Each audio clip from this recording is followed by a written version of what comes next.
David Makovsky is the Ziegler Distinguished Fellow and Director of the Washington Institute's Project on the Middle East Peace Project, also an adjunct lecturer in Middle Eastern Studies at my alma mater, Johns Hopkins, but not the part that I went to. He's, in fact, at the Sy School for International Studies.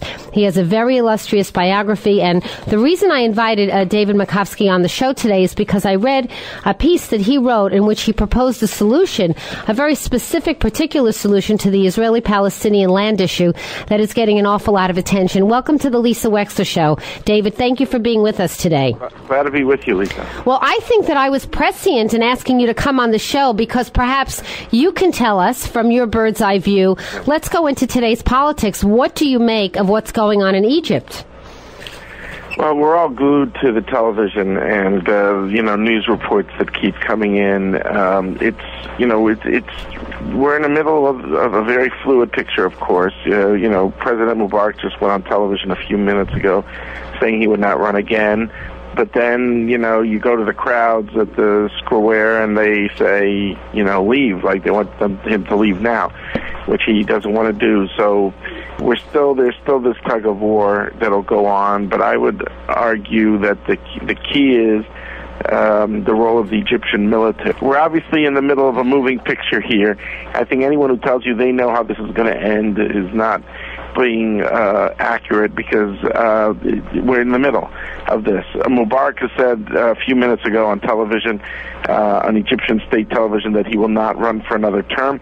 The public, though, doesn't seem to think it's sufficient. They would like him to exit the stage now.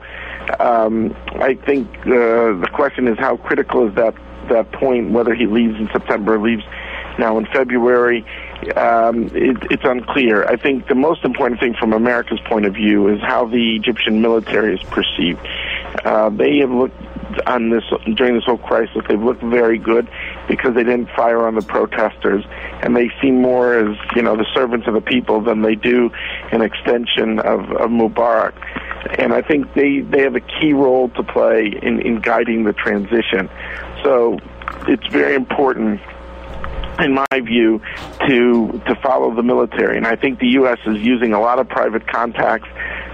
Some of it's known publicly. Even Gates, the Secretary of Defense, Mullen, the Chairman of the Joint Chiefs, have been reaching out to their Egyptian counterparts and to make sure that they don't fire on the protesters, to make sure they keep their elevated status in Egyptian society. So the key to me is how does the Egyptian military come out of this? Does Mubarak saying he's not going to leave till September, does that hurt the military or not? To me, that's what counts. It's how the military manages this. Is there a leader of the military that the people are congregating towards? That's a name that we should become familiar with. That might be a logical successor to Mubarak. Well, I think the vice president is someone who we've been focusing on now for years at the Washington Institute, is General Omar Suleiman. General Suleiman is the head of, he was called a minister of intelligence. He was like the equivalent of the CIA. He deals with external intelligence. He doesn't deal with internal security issues, which would be a highly more controversial figure. But Suleiman is kind of like a soldier diplomat, and he's certainly been the go-to person for the United States on a number of areas. He's also been on the Arab-Israeli peace issue. He's been the guy who really has been the go-to guy on a myriad of peace-related issues relating to Hamas and Gaza and the peace process with the Palestinian Authority and Israel. So he's very much a known quantity. And, the question is, how does he manage this period? Well, wasn't one of the first things Mubarak did as an offer of conciliation to the people to appoint this general to be his next in command? That doesn't seem to have pacified the crowds. No, it didn't, because it was viewed in the context of Mubarak staying on. That, to me, is the question, is to what extent does Mubarak, staying on even till September, does that sully the military? It would be easier in a certain way if he made a quick exit. Yes. But he's made clear by his speech that he's thinking about history. He wants to die on Egyptian soil. He doesn't want to be one of these leaders who gets on an airplane and lands on an island somewhere or go. He doesn't feel he deserves that. He doesn't feel he deserves that treatment. He devoted his life to the country. I see.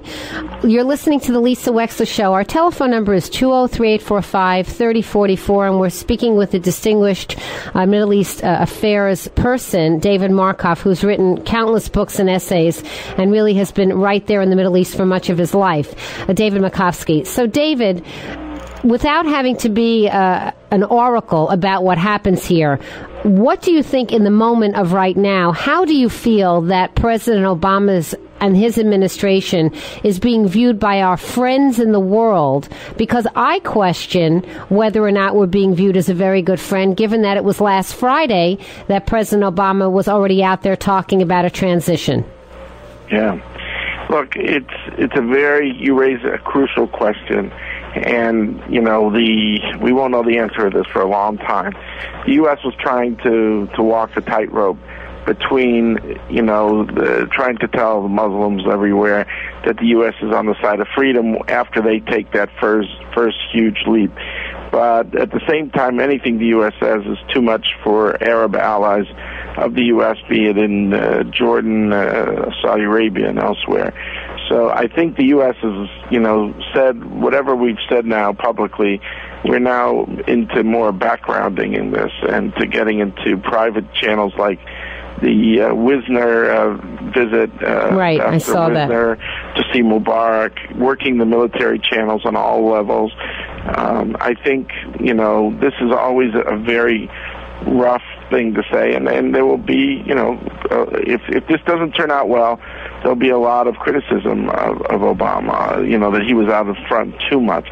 But on the other hand, his view, well, if you don't respond to people say they're, aspiring for freedom and there's a million people coming to the streets, then, you're going to be very much tarred with being on, yesterday's news and not being on the right side of history, so to speak. Well, did you see what happened in Jordan today, David? Did you see what happened in Jordan today? Yeah, that they changed the cabinet. Yeah, so what do you make of that? I mean, to me, that's in keeping with... I had met with the Prime Minister, and I know Maruf Bahi, too, the incoming guy.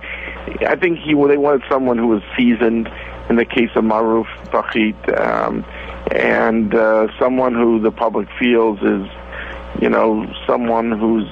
they had a very youthful prime minister before, and now they're getting an older, sort of seasoned former prime minister to return. They change cabinets a lot in Jordan, it should be said, usually often every year or two. So it looks like a way to protect Hussein's regime, though, in terms of the timing. No doubt, to protect King Abdullah's regime. Yeah, King Abdullah, right. No doubt about that. Right. So, I mean, and I've been hearing that there are going to be protests planned in Syria, although...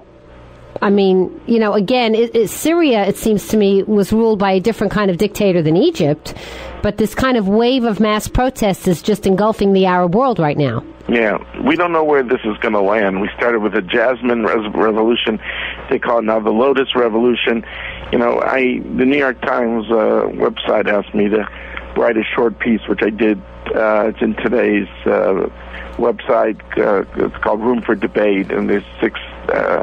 analysts that they turn to, and I said, look, there's a good scenario that indeed that the intelligence leader Suleiman leads the transition to a more inclusive, open-minded Egypt, and I think there's a real chance of that. Depends on his role, the role of the military in guiding this transition, and I hope Mubarak saying is going to stay on doesn't really kind of sully them and bring them down, but that's the hopeful scenario. Then there's a less hopeful scenario, which is that basically the Muslim Brotherhood, that's kind of been low profile tactically, not wanting to attract too much attention. Once Mubarak kind of exits, they want to start dictating events.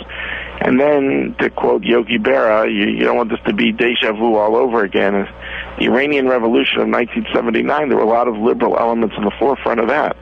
And then, slowly they get picked off and thrown out by the Islamists to the point that Khomeini becomes the head of that revolution. And 30 years later, we're still dealing with the consequences of that revolution. And so are the people of Iran. Right, exactly, and so are they. Exactly right. I mean, talk about the hypocritical Statement of the Year award when Ahmadinejad, who's imprisoning protesters, now says, "Oh, my heart is with the people of Egypt who are protesting." I mean, right. There's no limits to hypocrisy when it comes to this man. None at all. And I'm hoping that the people of Egypt, learned their lessons from that revolt and are going to decide somehow, unless, as you say, it's taken away from them. Because what happens a lot is an organization like the Muslim Brotherhood flexes its wings, and in a vacuum where there's no competing force of legitimacy, right, exactly, they end up winning. That's my point. That's why we have to be careful. These revolutions could have their own trajectory. We don't know for sure how they're going to end. And we have to be humble enough to admit we don't know. And we can hope it has a safe ending, a good ending. But, the case of Egypt, the case of Iran, the case of Lebanon, very promising revolutions, then, take a terrible turn. So we have to be humble. That, and I'm very careful. We could all study every statement coming out of the Middle East, but this is a work in progress. If it was a baseball game, 9 innings, maybe we're in the second inning now. So if you were the Obama administration, if you were asked to advise them, David Makovsky, would you advise them to meet with the Muslim Brotherhood? Because that was, Aaron Klein wrote an article today that he published in which he said that he had news from a source that, in fact, the Obama administration had met with the Muslim Brotherhood. Would you think that that's a wise move to do or an unwise move? Look, I don't think we can. I'm not going to second guess people in the administration about reaching out to people inside Egypt. I think the key issue for me is not who they meet with, but it's their role going forward. And I think that the second scenario, the gloomier scenario I have, is that things get out of control, that instead of the Egyptian military guiding a transition, the Muslim Brotherhood becomes more assertive, more dominant, and they want to dictate the pace of events. And then I think, we're in a new world. I mean, think about Israel, for example. I am. To north, you have Hezbollah. To your west, you have Hamas. Yeah. In Gaza. And to your south, you'd have the Muslim Brotherhood in the Sinai. I mean, so it's almost hopeless. Israelis are the most nervous. Yep. It's not because they don't wish the people of Egypt to have liberty. They definitely want them to have liberty. There's no question. They want them to enjoy what they've enjoyed, Israel being the Middle East's only democracy. But it's got to be done in a very careful way. And I think the best institution to guide this process is the Egyptian military at this point.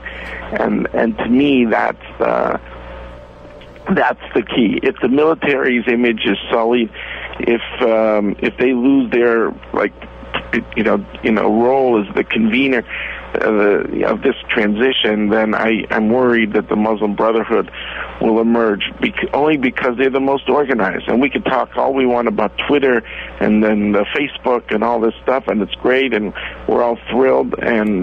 But these people have been organizing long before Twitter and Facebook, and So basically, the General Suleiman, it really needs to be his turn to step up in front of the microphone and give a speech. And my friend Zavi tells me all the time that the people on the ground in Israel know exactly where the boundaries are. Shuri said that to me.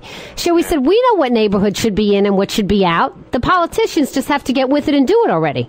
That's right. I think some people have a mental map on their head. If you look at the fact that 80% of the Jewish settlers, that they settle less than 5% of the land, largely adjacent to the old pre-67 boundary.